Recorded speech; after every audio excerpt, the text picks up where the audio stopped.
वक्त की बड़ी खबर राजधानी रायपुर से निकलकर सामने आ रही है। तो आपको बता दें कि रायपुर से इस वक्त की बड़ी खबर, जहां पर राज्यपाल ने आरक्षण विधेयक लौटा दिया है।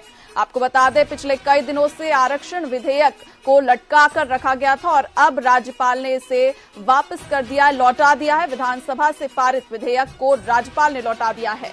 आपको बता दें कि लगातार आरक्षण का मामला गरमाया हुआ था, इसका विधेयक पास नहीं हो रहा था और अब फिर राज्यपाल ने इसे लौटा दिया है। 2 दिसंबर 2022 को विधानसभा में आरक्षण विधेयक बिल पास हुआ था, जिसे विधेयक को लेकर लगातार सियासत हो रही थी और इन्हीं सियासतों के बीच अब एक बार फिर राज्यपाल ने आरक्षण विधेयक को लौटा दिया है। आपको बता दें, रायपुर से इस वक्त की बड़ी खबर, जहां पर राज्यपाल विश्वभूषण हरिचंदन ने आरक्षण विधेयक को लौटा दिया है। बात करेंगे 2 दिनों पहले की कृषि विश्वविद्यालय के दीक्षांत समारोह में भी राज्यपाल सवालों से बचते हुए नजर आए थे। इसे सियासी मामला कह दिया था और अब विधानसभा से पारित इस विधेयक को राज्यपाल ने लौटा दिया है। 2 दिसंबर 2022 को विधानसभा में आरक्षण बिल पारित हुआ था, जिसे राज्यपाल ने लौटा दिया है। विधेयक को लेकर लगातार, जहां पर विश्वभूषण हरिचंदन नए राज्यपाल ने भी आरक्षण विधेयक को लौटा दिया है। और इस पर ज्यादा जानकारी के लिए हमारे सहयोगी मोहन तिवारी हमारे साथ जुड़ चुके हैं। मोहन, एक बार फिर राज्यपाल ने आरक्षण संशोधन बिल को लौटा दिया है, किस प्रकार से देखते हैं आप इसे? क्या अब 76% आरक्षण लागू नहीं होगा? आरक्षण विधेयक पास किया था, उसे उम्मीद थी सरकार को कि वो उसको मंजूरी मिल जाएगी, लेकिन वो विधेयक अटका रहा और अब राज्यपाल ने इसे लौटा दिया है। तो एक बार फिर से सरकार के पाले में गेंद आ गई है। अब सरकार को फिर से नए सिरे से इस कानून को बनाना होगा, फिर उसे विधानसभा में पारित कराना होगा और उसके बाद फिर से जो है वो राज्यपाल के पास भेजना होगा। फिर दूसरे बार की बाध्यता ये है कि सरकार उसे मानने के लिए, राज्यपाल उसे मानने के लिए बाध्य होते हैं, इसलिए प्रक्रिया को फिर से करना होगा। एक तरीके से जो विधेयक पास किया था सरकार ने, वो शून्य हो गया है, तो नए सिरे से सरकार अपनी मंशा के अनुसार फिर से वो विधेयक बना सकती है और उस विधेयक को फिर से राज्यपाल के पास भेजा जाएगा। लेकिन अब परिस्थितियां दूसरी रहेंगी, राज्यपाल उसे अब रोक नहीं सकेंगे, बल्कि उसे अनुमति देना होगा या फिर वो राष्ट्रपति के पास भेज सकेंगे। तो 2 विकल्प आप बचेंगे कि सरकार फिर से ये कानून बनाए, फिर से विधेयक पास करे और उसके बाद राज्यपाल के पास भेजे, ताकि राज्यपाल उसको जो है राष्ट्रपति को भेजे या फिर उसकी मंजूरी दे। तो इन दोनों परिस्थितियों को अब छत्तीसगढ़ को सामना करना पड़ेगा। लेकिन अच्छी बात यह है कि राज्यपाल ने कम से कम डिसीजन लिया और ये जो विधेयक लंबे समय से अटका हुआ था, उसे अपनी मंजूरी के ना देकर वापस भेज दिया है। ठीक है, जानकारियों के लिए आपका बहुत बहुत धन्यवाद। तो आपको बता दें कि रायपुर में एक बार फिर से प्रदेश के राज्यपाल ने आरक्षण संशोधन विधेयक को लौटा दिया है। आपको बता दें कि 76% आरक्षण अब लागू होगा कि नहीं, इस पर एक बार फिर सवाल खड़ा हो गया है। राज्यपाल ने आरक्षण विधेयक को लौटा दिया है। रायपुर से इस वक्त की बड़ी खबर आपको बता दें, विधानसभा से पारित विधेयक को राज्यपाल ने फिर से एक बार लौटा दिया है और लगातार विधानसभा से पारित विधेयक को लेकर लगातार सियासत जारी थी और इन्हीं सियासतों के बीच एक बार फिर राज्यपाल ने विधेयक को लौटा दिया है। आपको बता दें, 2 दिसंबर 2022 को विधानसभा में विधेयक पारित हुआ था और तब से लगातार आरक्षण का मामला लटका हुआ था, अटका दिया गया था, सियासत जारी थी। लगातार विधेयक को लेकर राजनीतिक सियासत, बयानबाजियों का दौर जारी था और इसी बीच राज्यपाल ने आरक्षण विधेयक को लौटा दिया है। रायपुर से इस वक्त की बड़ी खबर आपको बता दें, जहां राज्यपाल ने एक बार फिर से आरक्षण विधेयक को लौटा दिया है। अब देखना होगा कि सरकार इस पर किस प्रकार की प्रतिक्रिया देती है। विधानसभा से पारित विधेयक को राज्यपाल ने लौटा दिया है। आपको बता दें, सीएम भूपेश ने 2 दिन पहले ही केंद्र को चिट्ठी लिखी थी और बिल को पास करने की मांग की थी और इसके बाद अब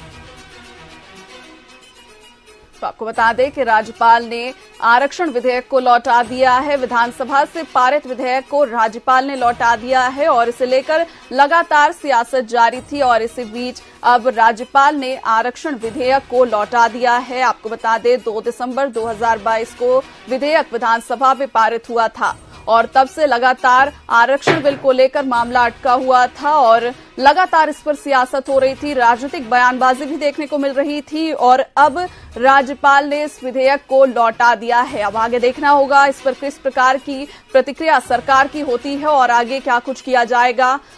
फिलहाल राज्यपाल ने आरक्षण विधेयक को बिना दस्तखत किए ही लौटा दिया है। 2 दिसंबर 2022 को विधानसभा में पारित हुआ था विधेयक को राज्यपाल ने अब लौटा दिया है।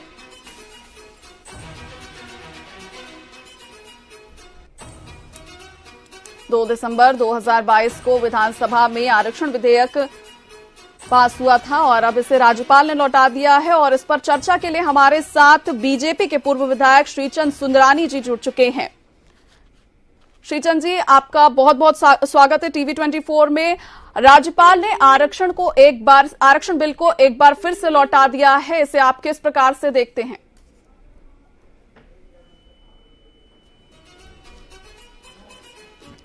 फिर से जुड़ने की कोशिश की जाएगी और आपको बता दें कि अब राज्यपाल ने आरक्षण संशोधन विधेयक को लौटा दिया है। 2 दिसंबर 2022 को विधेयक पास हुआ था।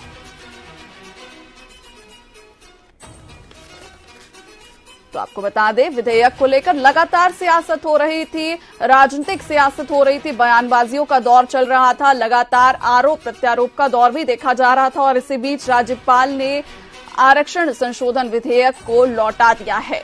अब देखना होगा सरकार इस पर किस प्रकार की प्रतिक्रिया देती है। 2 दिन पहले ही सीएम ने बताया था, जानकारी दी थी कि केंद्र को पत्र लिखा गया है और जल्द से जल्द इसे पारित करने की भी मांग की जा रही है।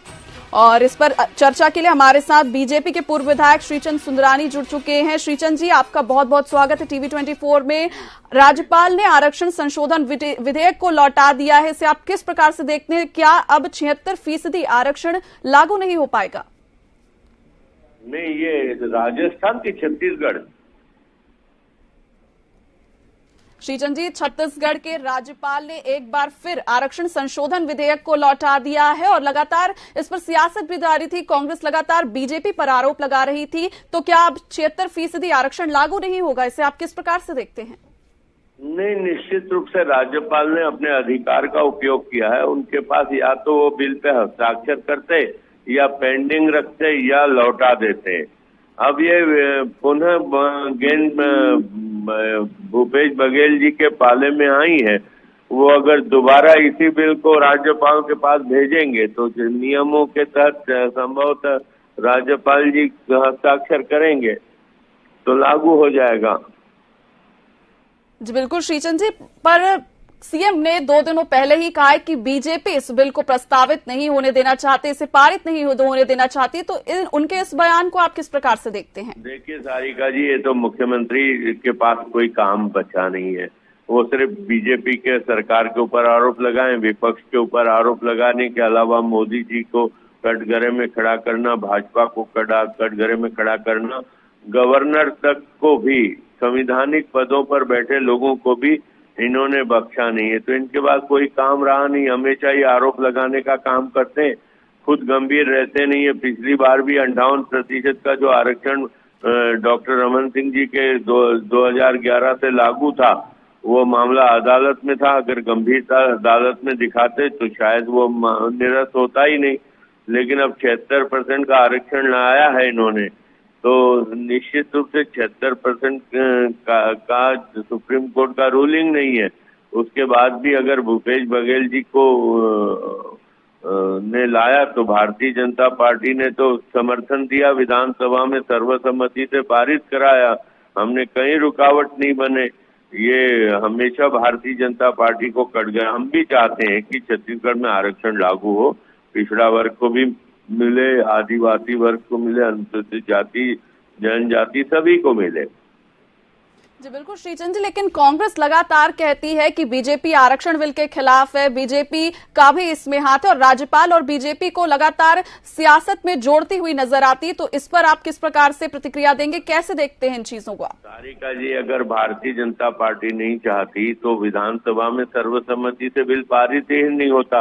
अगर विधानसभा में सर्वसम्मति से बिल पारित हुआ है, आरक्षण विधेयक पारित हुआ है, तो निश्चित रूप से ये मानिए कि भारतीय जनता पार्टी दिल से चाहती है आरक्षण मिले, आरक्षण का लाभ यहाँ के लोगों को मिले, क्योंकि नौकरियों में जो दिक्कतें जा रही है आरक्षित वर्ग के लिए, तो बड़ी कठिनाई की बात है। जल्द से जल्द आरक्षण का लाभ मिले, हम भी चाहते हैं। जी बिल्कुल।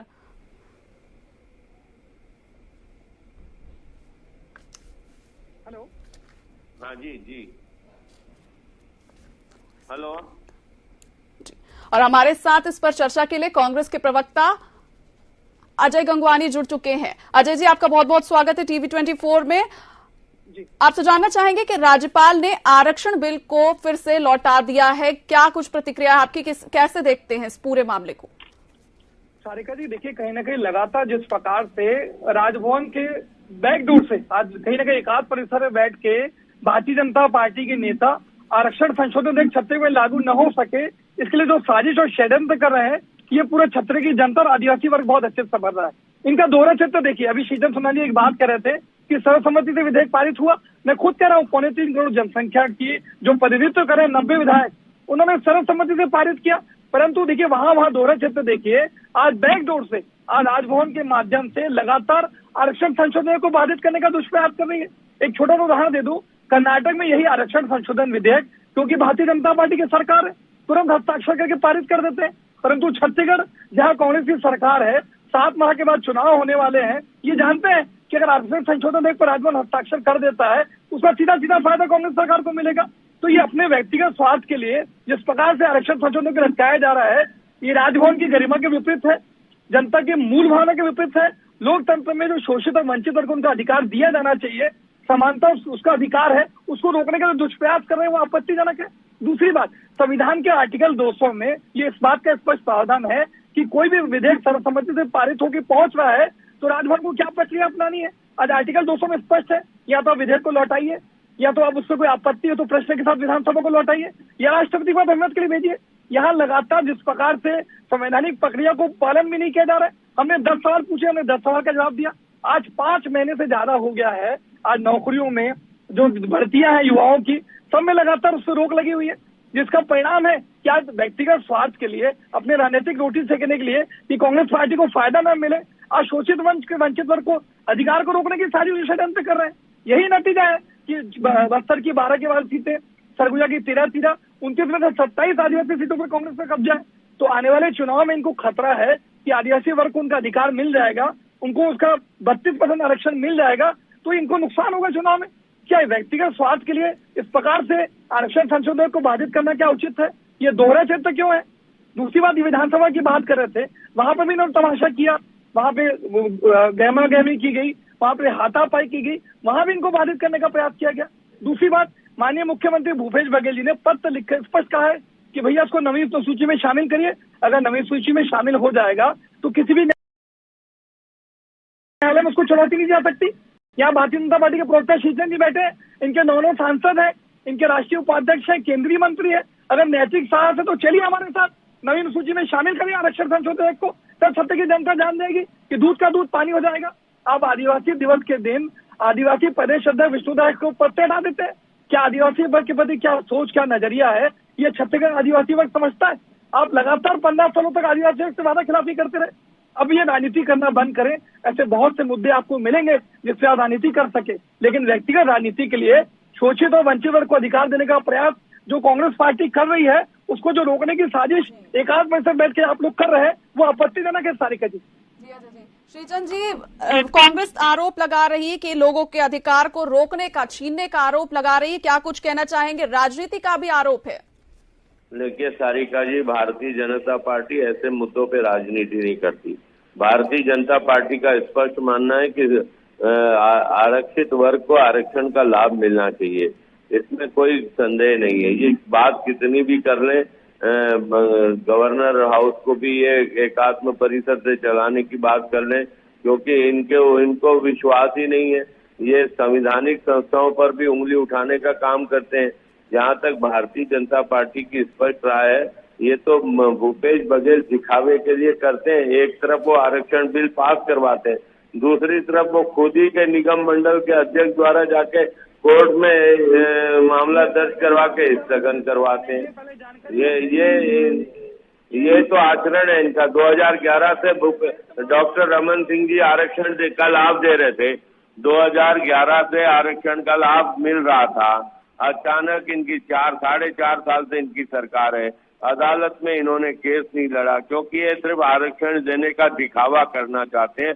आरक्षण देने की नीयत इनकी होती तो खुद के ही निगम अध्यक्ष के द्वारा स्थगन नहीं करवाया जाता हाईकोर्ट में ले जाकर।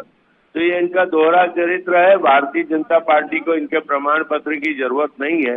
भारतीय जनता पार्टी पूरे जिन राज्यों में, आज की 17 राज्यों में सरकार में है, सब जगह आरक्षण का लाभ मिल रहा है।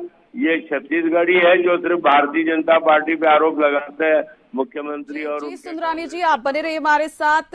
अजय जी, बीजेपी का तो साफ कहना है कि सरकार की मंशा पर सवाल उठा रहे हैं। सरकार तो राज्यपाल पर भी राजनीति करने का आरोप लगा देती है, तो आगे आप लोग अब इस पर क्या करेंगे, क्योंकि गेंद अब सरकार के पाले में है? देखिए, बहुत स्पष्ट कर दूं, श्रीजन सुंदरानी ने एक बहुत अच्छी बात स्वीकार कर ली। आज भारतीय जनता पार्टी के 17 राज्यों में आरक्षण संशोधन लागू हो जाता है, क्योंकि वहां राजभवन अटकाता नहीं है, वहां तुरंत हस्ताक्षर कर देता है। मैंने आपको कर्नाटक का उदाहरण दिया, ये स्पष्ट बात है। मैं भी तो यही कह रहा हूँ कि आप छत्तीसगढ़ में क्योंकि कांग्रेस की सरकार है, इसीलिए आप बैकडोर से राजभवन के माध्यम से अटका रहे हैं। दूसरी बात देखिए, लगातार आरक्षण समर्थक होने की बात करते हैं। आज इंदिरा साहनी मामले में माननीय सुप्रीम कोर्ट में हकीकत स्पष्ट था कि अगर आप आरक्षण जो है संशोधन 50% से ज्यादा बढ़ा रहे हैं, सही तथ्य आंकड़े देना चाहेंगे, लेकिन ये चाहते नहीं थे कि आरक्षण संशोधन एक लागू हो। इसी का नतीजा है इनके वरिष्ठ आदिवासी नेता ननकीराम कंवर, जो 1000 पेज की रिपोर्ट आती है, प्रेस कॉन्फ्रेंस में स्पष्ट रूप से स्वीकार किया कि मैंने सही समय पर सरकार को सौंप दी। आज किसके दबाव में, किसके इशारे पर आप ननकीराम कंवर की रिपोर्ट हाईकोर्ट में क्यों पेश नहीं करती? पहला, मुख्य सचिव जो थे सर्जियस मिंज, उसकी अध्यक्षता में कमेटी बनी, उसकी रिपोर्ट थी, वो आप क्यों नहीं पेश करते? सही तथ्य आंकड़े आप जो 50% आरक्षण बढ़ा रहे हैं, वो आप क्यों नहीं पेश करते? ये तीनों प्रमुख बातें इस बात का प्रमाण है कि भारतीय जनता पार्टी दिखावे के लिए आरक्षण संशोधन की बात करती रही। बैकडोर से उच्च न्यायालय में सही ढंग से पक्ष रखा गया, अब हम उसकी पूरा कर चुके हैं, सर्वसम्मति से पारित कर दिए हैं, 5 महीने से ज्यादा हो गया है। तो ये दिखावे के लिए आज राजभवन के माध्यम से बैकडोर से डिस्टर्ब कर रहे हैं। दूसरी बात, एक और उदाहरण दे दूं, उत्तराखंड वर्सेस अवधेश कुमार, ये पूरे देश में चर्चा रहा आरक्षण के लिए। यही भारतीय जनता पार्टी उस मामले में स्पष्ट रूप से शोषित और वंचित के आरक्षण के खिलाफ उन्होंने अपील की, और देखिए माननीय उच्च न्यायालय ने इसको स्वीकार किया, आगे तकलीफ हुई। तो इनका चरित्र दिखता है। आज बिहार चुनाव में आरक्षण प्रमुख ने कहा था कि आरक्षण की समीक्षा करके उसको समाप्त करने का समय आ गया है। ये दोनों सबसे बड़े उदाहरण हैं। आज आरक्षण के संबंध में भारतीय जनता पार्टी न केवल छत्तीसगढ़ में, पूरे देश में क्या सोच नजरिया रखती है। ये शुरू से आरक्षण विरोधी थे, है और रहेंगे। ये छत्तीसगढ़ आदिवासी वर्ग समझ रहा है, कितना भी ढोंग करने का प्रयास कर ले। श्रीचंद जी, कांग्रेस का तो साफ कहना है कि बीजेपी आरक्षण की विरोधी है, और आपने सुना कि अजय गंगवानी जी ने क्या क्या कहा है, तो क्या जवाब देना चाहेंगे आप उनकी बात का? क्या बीजेपी सरकार के साथ है? क्या बीजेपी संशोधन बिल के साथ है, या इसमें और संशोधन कुछ होना चाहिए? हम आरक्षित वर्ग के साथ है, उनको आरक्षण का लाभ मिलना चाहिए। ये जिम्मेदारी सरकार की है, राज्य सरकार की है कि उनको आरक्षण का लाभ कैसे मिले, ये व्यवस्था ठीक से करे।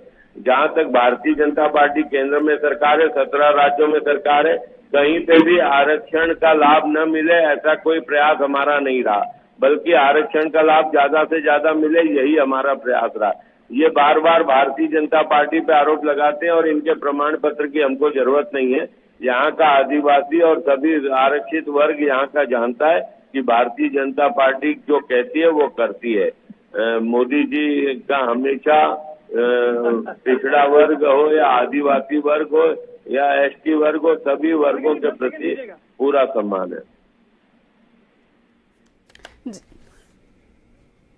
हेलो सारिका जी, 10 सेकंड देंगे फाइनल कमेंट के लिए? जी बिल्कुल अजय जी, बीजेपी का कहना है कि सरकार की मंशा ही नहीं है और चुनावी साल भी है, तो आप अब इस पर किस प्रकार से देखते हैं, उनकी बात का क्या जवाब देना चाहेंगे? सारिका जी, बहुत स्पष्ट है, संविधान में जो प्रक्रिया का पालन किया जाना चाहिए, सर्वसम्मति से 3.25 करोड़ जनसंख्या जिसका प्रतिनिधित्व 90 विधायक हमारी विधानसभा में कर रहे हैं, आज उसको पारित कर दिया हमने। 5 महीने से ज्यादा हो चुका है। आज कौन जो है इसको रोकने की साजिश और षड्यंत्र कर रहा है, ये छत्तीसगढ़ की जनता और आदिवासी वर्ग समझ रहा है। ये वादा निभाने की बात करते रहे, सरकारी नौकरी देने की बात की, 15 साल तक आदिवासी को क्या दी, जैसी गाय देने की बात की, क्या जैसी गाय दी, अधिकारों कानूनों के संरक्षण की बात करते रहे, शराबबंदी लागू की क्या, बेरोजगारी भत्ता दिया क्या, आपने संपत्ति कर आप किया क्या, आपने निराश्रितों की पेंशन बढ़ाई क्या, 1500 रुपए किया क्या, ये बातें करते हो, विषय से भटकाने का काम करते हो आप। बातें नहीं है कि छत्तीसगढ़ जनता विषय से भटकाने का काम करते हो आप। और भारतीय जनता पार्टी का व्यक्तिगत स्वार्थ के लिए शोषित नहीं, ये आप लोगों का चरित्र बन गया है, डिबेट को डिस्टर्ब करना, अलग अलग मुद्दे उठा के विवाद खड़ा करना, मूल मुद्दे से भटकाने का काम कर रहे हो आप। सच को स्वीकार, मूल मुद्दे से भटकाने का काम कर रहे हो आप। सीमित है आप आज के डेट में, उसके बाद तो अरे वो तो आपका तो पूरे देश में बेड़ा गर्क हो गया, पूरे देश में बेड़ा गर्क हो गया। मान्यता प्राप्त विपक्षी दल भी नहीं हुआ, मान्यता प्राप्त विपक्षी दल भी नहीं हो, आपने पूरे देश में कांग्रेस पार्टी का बेड़ा गर्क कर दिया। आप स्वीकार नहीं करेंगे चैनल पे, लेकिन आप आरक्षण, आप पूरा बेड़ा गर्क हो गया कांग्रेस पार्टी का। 50 सीटें रह गई है केंद्र में, जिस पार्टी के 400 सीटें होती थी। यह इसी प्रकार का झूठ और फरेब करने के कारण जनता लगातार ठुकराते जा रही है आपको। व्यक्तिगत स्वार्थ के लिए, अपने फायदे के लिए आदिवासियों के हितों को धोखा देने का प्रयास कर रही है, जो छत्तीसगढ़ की जनता समझ रही है। लेकिन आरक्षण को लेकर नौजवानों का बेहद नुकसान हो रहा है, भर्ती प्रक्रिया रुकी हुई है, इसे आप लोग किस प्रकार से देखते हैं? कौन जिम्मेदार है इसके लिए? हमने अपनी नियत नीति मंशा स्पष्ट कर दी है। बिल्कुल, नियत भी खराब है, नीति भी खराब है। अगर आपकी नियत अच्छी होती, नीति ठीक होती, तो अदालत से मामला बिगड़ता नहीं। आप अदालत में केस नहीं लड़ते, आप खुद ही के व्यक्ति के द्वारा स्थगन करवा देते हैं कोर्ट में। आपकी नियत भी साफ नहीं है, नीति भी साफ नहीं है कांग्रेस पार्टी की। आदिवासी वर्ग समझना सारी हमें का 55 साल कांग्रेस ने राज किया, जनता को ठगने का काम किया है, अधिकारों को रोकने का प्रयास। छत्तीसगढ़ की जनता को ठगा है, पूरे देश की जनता को ठगा है कांग्रेस पार्टी ने। सारिका जी, मुझसे एक छोटा सा प्रश्न पूछ लीजिए, मेरा निवेदन है। आप कर्नाटक में हस्ताक्षर कर देते हैं, तुरंत हस्ताक्षर हो जाता है, लेकिन छत्तीसगढ़ में और झारखंड में क्यों हस्ताक्षर नहीं होता? एक प्रश्न का जवाब ले लीजिए इनसे, ताकि छत्तीसगढ़ की जनता समझ सके। ये जो चैनल पे बैठ के ढोंग और पाखंड कर रहे हैं और बैक डोर से डिस्टर्ब करने का प्रयास कर रहे हैं, अरे पाखंड के जनता की आंखों में धूल झोंकने का काम कांग्रेस पार्टी करती है, जनता की आंखों में धूल झोंकने का काम कांग्रेस पार्टी करती है। हो जाता है, क्यों छत्तीसगढ़ में नहीं हो रहा है, झारखंड में क्यों हस्ताक्षर नहीं हो रहा है? बता दीजिए, छत्तीसगढ़ की जनता को जवाब दे दीजिए आप। जी बिल्कुल। तो चलिए, आरक्षण पर ये जो बवाल है ये और भी ज्यादा बढ़ता हुआ नजर आ रहा है। अब देखना होगा कि सरकार इस पर किस प्रकार से एक्शन लेती है। अजय जी, श्रीचंद जी, आप दोनों का बहुत बहुत शुक्रिया हमारे साथ जुड़ने के लिए।